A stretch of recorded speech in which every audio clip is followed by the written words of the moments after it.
All time best show को हम लोग 4 कैटेगरी में डिवाइड करने वाले हैं। सबसे पहली कैटेगरी अ एक्सीलेंट वन, दूसरी कैटेगरी अ गुड वन, तीसरी कैटेगरी है एवरेज एंड चौथी कैटेगरी समझ सकते हो आप लोग। स्टोरी स्टार्ट करते हैं ब्रेकिंग बैड से, जिसमें एक केमिस्ट्री टीचर की स्टोरी हमको दिखाई गई है, जिसने ना ही कभी सिगरेट पी है, ना ही कभी 2 नंबर का इलीगल काम किया है। बट एक दिन उसको पता चलता है कि उसको लंग कैंसर है, जिसके बाद में उसके मोरल्स एंड एथिक्स डगमगा जाते हैं।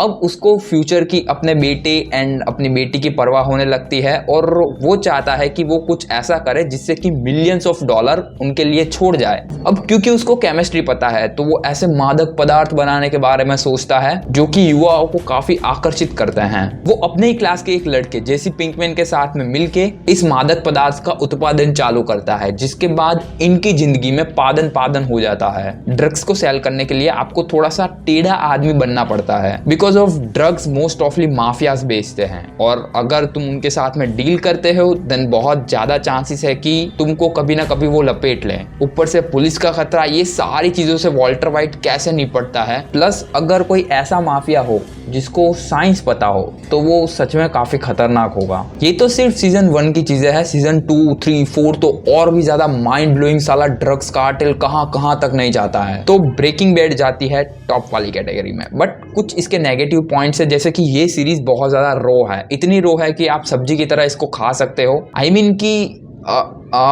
मैं एक्सप्लेन नहीं कर सकता, लेकिन थोड़ी सी लेंथी है समझने में बहुत सारे लोगों के लिए। जिनको साइंस नहीं पता है उन लोगों के लिए चीजें यहाँ पे थोड़ी सी कॉम्प्लिकेट होगी। तो साइंस पे लेक्चर तो नहीं, बट सीरीज जरूर देख लेना। अगला शो है द बॉयज। देखो भाई, मार्वल, डिज्नी, इन सारे जो सुपर हीरो यूनिवर्स है उनमें एक चीज कॉमन होती है कि सुपर हीरो आएंगे, लड़कियों को बचाएंगे, एकदम हीरो बन जाएंगे। लेकिन इस शो में जो चीजें दिखाई गई है वो इसके बिल्कुल विपरीत है। आई मीन रिस्पेक्टफुल वे में इन लोगों का मोटिव ये होता है कि सुपर हीरो से लोग एक्सपेक्ट करते हैं कि वो दुनिया को बचाएगा, एंड वो बचाते भी है। लेकिन एट द एंड वो है तो ह्यूमंस ही ना, उनके दिमाग में भी ग्रीड, लस्ट, डिजायर, ये सारी चीजें होंगी। तो क्या किसी सुपर हीरो के मन में इतना सा डाउट भी नहीं आता? और इस चीज को दिखाने में ये चीज एकदम सक्सेसफुल है कि कैसे अगर कोई सुपर हीरो रियल में दुनिया में आएंगे तो वो कैसे दिखेंगे, वो कैसे होंगे। वो कुछ इसी तरीके से होंगे जिसके बहुत ज्यादा चांसेस है। छोटी सी स्टोरी बता देता हूँ। तो द 7 नाम का एक ग्रुप है, मतलब कि 7 सुपर हीरो का एक ग्रुप है जो कि लोगों को बचाते हैं, हीरो बन जाते हैं पब्लिक के सामने। लेकिन जहाँ पे उनको फुटेज ना मिले वहां पे वो किसी को भी मार देते हैं, काट देते हैं। बिहाइंड द कैमरा वो बिल्कुल ही अलग है और ऑन द कैमरा वो लोग कंप्लीटली अलग है। एग्जाम्पल के तौर पे इसी सीरीज का एक कैरेक्टर है जिसका नाम है होमलैंडर। एक बार उसको मिशन दिया जाता है, वही सुपरमैन वाला जहाँ पे वो प्लेन बचा रहा होता है। तो इसको भी कुछ सेम मिशन मिलता है, जहाँ पे ये बचाने तो जाता है लेकिन उनको पानी में डुबा के आ जाता है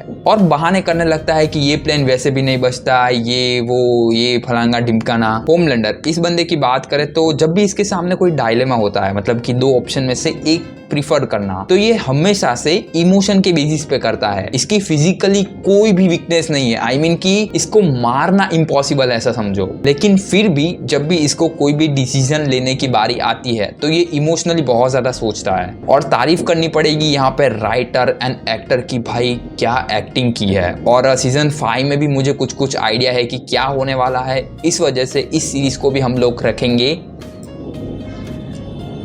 टॉप एकदम माइंड ब्लोइंग वाले शो में। अगर इसके 4 सीजन ही होते तो मे बी ये शो इतना माइंड ब्लोइंग नहीं होता। बट मुझे पता है कि सीजन 5 में क्या हो सकता है। कॉमिक्स ऑलरेडी अवेलेबल है तो मैंने उसको पढ़ रखी है और मेरे को पता है कुछ चीजें। अगला शो है वेडनेसडे। भाई ये एक टोटली ओवर हाइप्ड शो है। आई मीन मुझे गलत मत समझना आप लोग, लेकिन मार्केट में इससे भी 10-12 गुना अच्छे शो साल भर में आते रहते हैं, लेकिन उनको देखता कोई नहीं है। जैसे कि 3 शो के मैं अभी नाम भी बता सकता हूँ। ओजार्क है, रेलवे मैन है, या फिर अलिस इन बॉर्डरलैंड है।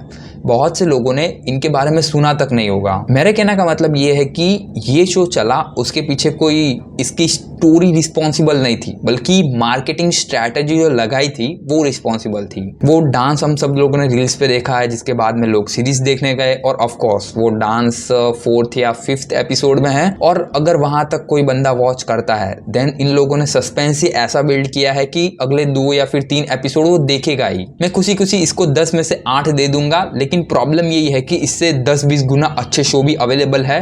लोगों ने ये देखा है लेकिन वो नहीं देखे हैं। सो दैट्स वाई इस शो को मैं रख रहा हूँ एवरेज वाली कैटेगरी में। I mean, ये अच्छी कैटेगरी है, उल्टी में नहीं रखा है मैंने। अगला शो है स्ट्रेंजर थिंग, और भाई इस शो को तुम लाइफ में एक बार जरूर देखना, बिकॉज ऑफ बाकी सारे शो में क्या होता है, जैसे कि Breaking Bad, The Boys, Game of Thrones, इन सारे शो में ऐसा होता है कि आम भारतीय जो है वो बहुत बार रिलेट नहीं कर पाता है, या फिर उसको पता नहीं चलता है कि भाई क्या बना दिया है भाई, लोग इसके बारे में क्यों बात कर रहे हैं।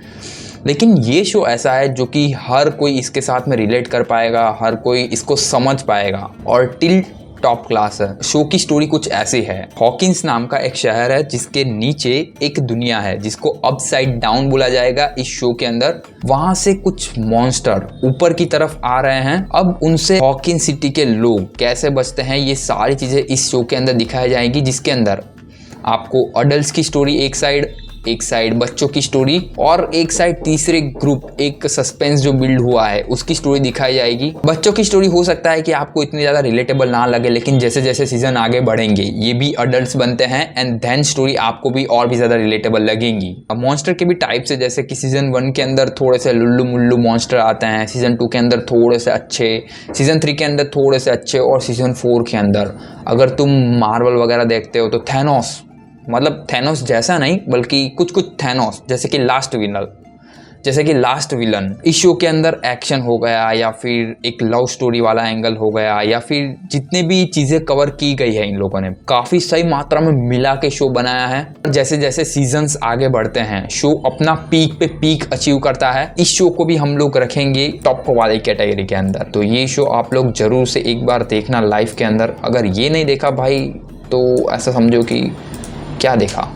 अगला शो है बर्लिन। ये ऑफ कोर्स मनी हेस्ट के यूनिवर्स का ही शो है, और अगर आप लोगों ने मनी हेस्ट नहीं देखी है तो भी ये शो देख सकते हो, कोई इश्यू नहीं है। इस सीरीज की स्टोरी है बर्लिन नाम के शख्स की जिसने 27 सक्सेसफुल चोरियां की है, और एकदम ट्विस्टेड माइंड ब्लोइंग वाली चोरियां की है, ऐसा बोल सकते हो। इस शो में भी कुछ कुछ ऐसा ही है कि इन लोगों ने एक ऑक्शन हाउस में चोरी की थी। अब वो कैसे की थी, क्या है, ये सारी चीजें तो आप लोगों को शो में ही दिखाया जाएगा और वहां पर भी देखना पड़ेगा। यहाँ पे मैं बहुत ज्यादा नहीं बता सकता हूँ। शो की एक नेगेटिव चीज और सबसे बड़ा ड्रॉबैक ये है कि ये शो मनी हेस्ट के यूनिवर्स से है। स्पेशली अगर कोई शो मनी हेस्ट के यूनिवर्स से होता है तो हमारी एक्सपेक्टेशन क्या होती है कि मनी हेस्ट ने अपना ही लॉजिक नहीं तोड़ा था। मतलब कि जो चीज़ें सेंस बनाती है मनी हेस्ट के यूनिवर्स में, जब प्रोफेसर दिमाग लगाता है और सारी चीज़ें करता है तो वो आपस में सेंस बनाती है कि हाँ ये सबूत छोड़ दिया है तो अब पुलिस वाले उसके पीछे आएंगे। ये सारी चीज़ें तो ठीक है, लेकिन शो में एक मोमेंट आता है जहाँ पे एक लड़की को एक स्नेक ने बाइट कर लिया होता है और एक बंदा लिटरली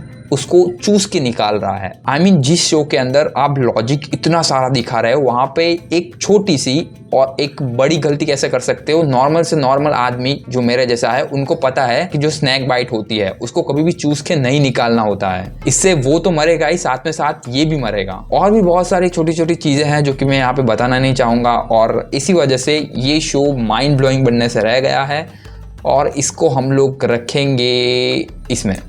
शो के अंदर चीज़ें अच्छी है, लास्ट 2 एपिसोड बहुत ज़्यादा माइंड ब्लोइंग है इसके, और सीजन 2 भी आने वाला है, देखते हैं ये लोग क्या करते हैं। अगला शो है यू, ये वाला शो। भाई इसके बारे में तो मैं क्या ही बोलूँ। अभी थोड़े दिनों पहले मैंने इसके ऊपर एक वीडियो बनाई थी। बेसिकली उसके अंदर पूरा ही एपिसोड 1 नंबर समझा दिया था और दिखा भी दिया था। ये चीज़ करना बाय द वे इलीगल है यूट्यूब के ऊपर, इस वजह से मेरा वीडियो ही पूरा ब्लॉक कर दिया था। और थैंक्स नेटफ्लिक्स, एटलीस्ट पब्लिक तो करने दिया, लेकिन मेरे को कोई भी अर्निंग नहीं होगी इस वीडियो से। मैंने जनता सेवा के लिए ये वीडियो पब्लिक करके रखा है अभी तक। आप लोग जाके देखो, चीज़ें मैंने वहाँ पे समझा के रखी है अच्छे से एकदम।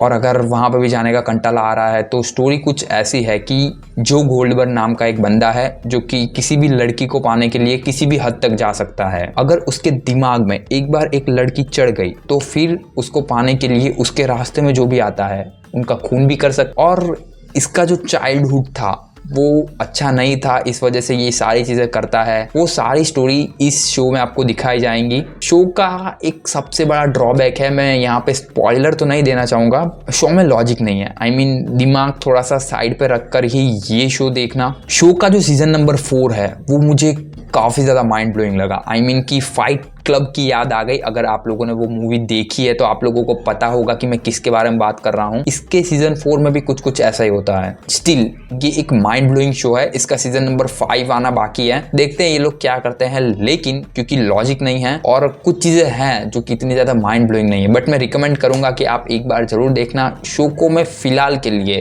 वेडनेसडे, एक्चुअली मैं I am confuse right now because आप ओके ठीक है, अगर बर्लिन को वहाँ पे रखा है तो इसको भी वहीं पे रख देते हैं एवरेज वाली कैटेगरी में, मतलब अपर एवरेज। इसके बाद में आता है शो द साइलेंट सी, ये वाला टट्टी शो। आई मीन भाई मैंने एक यूट्यूबर का वीडियो देखा था, का नाम मुझे नहीं पता और ऑफ कोर्स मैं नाम लूंगा भी नहीं। उसने रिकमेंड किया था कि भाई देखो माइंड ब्लोइंग, जाके इसके अंदर ये है वो है, ये चीज़ें वो चीज़ें। मेरे को समझ नहीं आता कि अगर तुमने पूरी सीरीज नहीं देखी है तो तुम दूसरों को कैसे रिकमेंड कर सकते हो। बहुत बार ऐसा होता है कि हमको सीजन 1 पसंद नहीं आता है तो हम लोग आके रिव्यू बनाते, नो प्रॉब्लम। लेकिन अगर तुम किसी को रिकमेंड कर रहे हो कि भाई तू देख ही देख, उससे पहले हमको शो देखना जरूरी है। शो में है चीज़ें अच्छी है बट ऐसा समझो कि वर्थ इट नहीं है। और मुझे लगता है कि मेरा बहुत ज़्यादा तेज़ी से काटा गया है, इस वजह से इस शो को मैं रखूँगा सबसे वर्स्ट वाली कैटेगरी में, सबसे वर्स्ट। भाई मैं नहीं चाहता कि कोई और इसको देखे और आप लोग बिल्कुल मत देखना इस शो को। अब उल्टी की बात की है तो एक और शो की बात कर लेते हैं जो कि ये रहा। भाई मुझे इसकी मूवी बहुत ज़्यादा पसंद आई थी। आई मीन मैं चाहता था कि उस मूवी के पार्ट 2, 3 बने। उस मूवी के अंदर जो चीज़ें दिखाई गई है ना, 2010 वाली अवतार द लास्ट एयरबेंडर, इसी नाम से सेम मूवी है। उसके अंदर जो चीज़ें दिखाई गई है ना वो काफ़ी ज़्यादा इंप्रेसिव थी। आई मीन कि शॉर्ट एंड स्वीट में काफ़ी अच्छी अच्छी चीज़ें एक्सप्लेन की गई थी। इसके अंदर VFX भाई भरपूर डाला, लेकिन मुझे बहुत ही ज़्यादा वाहियात लगा शो। मुझे मतलब कि जो ओरिजिनल था, मैंने मूवी देखी है और इसके ऊपर शायद मांगा भी है और एनिमे भी है, मैंने वो सब फॉलो नहीं किए हैं। लेकिन मूवी देखने पे से आइडिया लग रहा था कि ये किस स्केल का शो है और इसको कैसा बनाया है इन लोगों ने। तो इसी वजह से इसको भी मैं रखूँगा नीचे उल्टी वाले में। बाय द वे इसकी मूवी अगर होती तो मैं उसको यहाँ पे रखता, मतलब एवरेज वाली कैटेगरी में, एवरेज से भी ऊपर रखता शायद। लेकिन ये शो भाई मुझे नहीं पसंद है। अब आती है स्क्विड गेम की बारी। देखो इस शो का सिंपल सा रूल है कि आप लोगों को गेम्स खेलनी होंगी, बहुत ज़्यादा रुपए मिलने वाले हैं इन लोगों को, और इन लोगों को बच्चों जैसी गेम खेलनी है। कोई ऐसे बहुत ज़्यादा माइंड ब्लोइंग या फिर प्लॉट ट्विस्टेड गेम भी नहीं है। लेकिन एक ट्विस्ट ये है कि अगर आप लोग इस गेम में से हारते हो देन आपको गेम में से नहीं बल्कि दुनिया में से बाहर कर दिया जाएगा। और पॉप कल्चर में बेसिकली इस शो का बहुत ज़्यादा नाम हो चुका है। सीजन 2 भी ऑन द टाइम है और सीजन 1 का long lasting effect, red light green light किसने नहीं सुना। और मिस्टर बीस्ट जो कि बड़े यूट्यूबर है दुनिया के, उनका सबसे ज़्यादा मतलब चलने वाला वीडियो वही था। आई थिंक उसके बाद में ही उनको इतनी ज़्यादा फेम मिली थी। तो या ये शो बहुत ज़्यादा माइंड ब्लोइंग है, आपको जरूर देखना चाहिए एक बार। इसके अंदर आई थिंक कि कोई भी नेगेटिव पॉइंट मुझे तो नहीं दिखे हैं, होंगे लेकिन मैंने इस शो को 2 बार देखा है तो इस वजह से आप लोगों को भी मैं रिकमेंड करूंगा। अगला शो है गेम ऑफ थ्रोन। भाई ये शो ना बहुत ज़्यादा ऐसा बोलना चाहूँगा कि माइंड ब्लोइंग है। मैंने इसकी बहुत बार स्टोरी समझाई है लेकिन आज फिर समझा देता हूँ। बहुत सारे नए व्यूअर्स आए होंगे तो उनको पता नहीं होगा कि भाई ये क्या चीज़ है, क्या भला है। बहुत सारे लोग इसको देखना चालू करते हैं लेकिन पहले एपिसोड में क्विट कर देते हैं कि भाई क्या बवासीर बनाया है। एक्चुअली में गेम ऑफ थ्रोन की दुनिया के ऊपर 2 कॉन्टिनेंट है, एक है एसोस एंड दूसरा है वेस्टरोस। वेस्टरोस पे स्टोरी मेन घूमेगी ऐसा समझ सकते हो आप लोग, जहाँ पे 7 किंगडम है, मतलब कि 7 छोटे छोटे राज्य है और एक किंग्स लैंडिंग करके मेन राजधानी है इनका। वहां से ही सारी चीजें कंट्रोल होती है। अगर वहां का राजा ये बोले तो वो सबको फॉलो करना पड़ता है। अब एक्चुअली में किंग्स लैंडिंग को एस्टैब्लिश किसने किया? हाउस ऑफ टारगेरियन आए वेस्टरोस में और सारे राजाओं को जीत लिया था, पूरे वेस्टरोस को जीत लिया था। एक्चुअली में उन लोगों के पास ड्रैगन्स थे और उसके बाद में उन लोगों ने 7 छोटे छोटे राज्य बनाए अच्छे से मैनेजमेंट करने के लिए और खुद किंग्स लैंडिंग में जाके बैठ गए। क्योंकि उनके पास में ड्रैगन थे, उनका सामना वेस्टरोस में कोई नहीं कर पा रहा था तो वहां के लॉर्ड बन गए थे। जिसके बाद में जनरेशन टू जनरेशन आगे ये चीजें बढ़ती गई और एक सिविल वॉर आई। हाउस ऑफ टारगेरियन के अंदर ये एक सिविल वॉर हुई जिसके अंदर ड्रैगन्स बहुत ज्यादा खत्म हो गए और टारगेरियंस भी बहुत ज्यादा खत्म हो गए। वहां से इनका डाउनफॉल चालू हुआ। अगर ड्रैगन्स वॉर कैसे हुई, इनका आपस में सिविल वॉर कैसे हुआ, वो सारी चीजें आपको हाउस ऑफ ड्रैगन में दिखाया जाएगा। बट अगर आपको गेम ऑफ थ्रोन देखना है तो बेसिक चीजें समझ लो। 7 राजा है,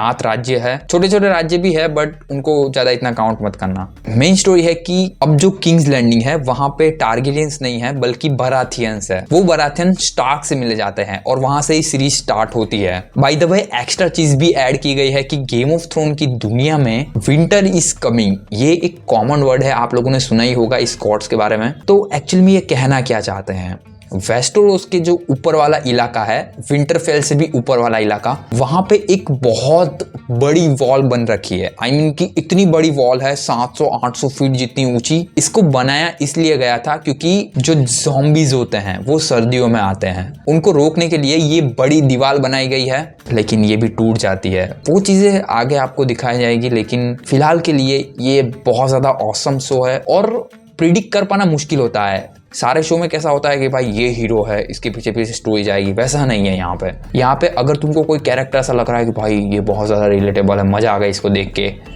खत्म।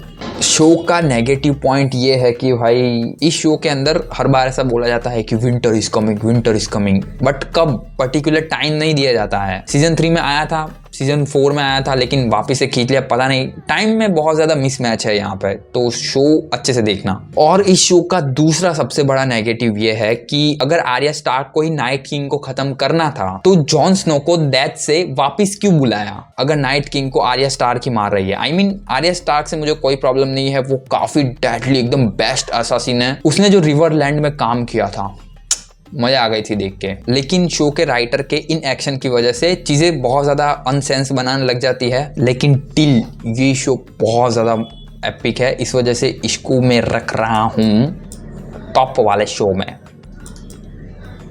अगला शो है शी-हल्क, जिसको मैं बिना कुछ बोले ये तो शुरू होते ही खत्म हो गया। नेक्स्ट शो है डार्क। अब इस शो को लेके मैं बहुत ज़्यादा कंफ्यूज हूँ बिकॉज ऑफ ऑनेस्टली इस शो को मैंने एंड तक नहीं देखा है। मैंने इसके 3 सीजन देखे हैं क्योंकि बहुत सारी चीज़ें ऐसे गड़बड़ हो रही थी माइंड में। स्टोरी कुछ ऐसी है कि ये शो जहाँ से स्टार्ट होता है अल्टीमेटली वही एंडिंग है, ऐसा समझ सकते हो आप लोग। और एक चीज़ मैं सलाह देना चाहूँगा कि अगर आप लोग ये शो देखने बैठने वाले हो तो प्लीज़ स्किप करके मत देखना। मेरी सबसे बड़ी गलती थी कि इस शो को जहाँ पर भी मुझे ऐसा लग रहा था कि भाई बोरिंग पार्ट आ रहा है, वहाँ पे मैं स्किप कर करके देख रहा था। इस वजह से इस शो में मुझे बहुत ज़्यादा इंटरेस्ट नहीं आया। और क्योंकि अभी थोड़ी देर पहले मैंने ज्ञान पेला है कि पूरी सीरीज़ नहीं देखी हो तो प्लीज़ रिकमेंड मत करो, इस वजह से इस शो को मैं अभी के लिए रिकमेंड नहीं कर रहा हूँ। बाकी इसको मैं यहीं पर डालता, अगर होता तो देखी होती तो मैंने। तो या मुझे कुछ प्लीज़ कमेंट में ऐसा कहो जिसकी वजह से मैं डार्क देख लूँ। अगर आप लोगों ने देखी है तो प्लीज़ मुझे कमेंट करो कि भाई इस शो को मैं किस वजह से देखूँ। मुझे ना अंदर से मोटिवेशन नहीं आ रही कि मैं इसको वापस से जाके देखूँ। अगला शो है आर्केन। और भाई इस शो के मैंने 2 सीजन निपटा दिया है और ये पहला शो है जिसको देखने के लिए मैंने बिल्कुल भी दिमाग का इस्तेमाल ही नहीं किया। आई मीन हैशटैग क्या है, क्या चीज़ें है, मेरे को सिर्फ मजा आई एक्शन में। भाई एकदम फाड़ू एक्शन है इसके। और बताया जा रहा है कि नेटफ्लिक्स ने सबसे ज़्यादा पैसा भी फूका है। इसके कैरेक्टर्स भी काफ़ी ज़्यादा यूनिक है और ये शो ही एकदम अलग दुनिया का है। बट क्योंकि मैंने इसको दिमाग लगा के नहीं देखा है तो मैं फिर से कंफ्यूज हूँ कि इसको मैं कहाँ पे रखूँ। लेकिन मेरे पास एक कैटेगरी है जहाँ पे लोगों को बुरा भी नहीं लगेगा और अच्छा भी नहीं, बिकॉज ऑफ मैंने इसका एक्शन ही पार्ट देखा है। मैंने इसकी स्टोरी को बहुत ज़्यादा समझने की ट्राई नहीं की है क्योंकि मुझे थोड़ा सा लॉजिक देखना पसंद है, मैजिक वगैरह थोड़ा सा कम ही देखना पसंद है। नाउ यू सी हो तो ठीक है, लेकिन ठीक है बट देखने लायक है। आई मीन कि अगर आपको ऐसा हो रहा है कि कुछ देखो लेकिन कुछ नहीं है तो ये बेस्ट है। तो ठीक है भाई लोग, आज के लिए इतना ही ज्ञान। और इस डार्क का मैं क्या करूँ please let me know. Like subscribe का सोच लेना। वीडियो पसंद आया हो तो यू वाला वीडियो जरूर जाके देखना।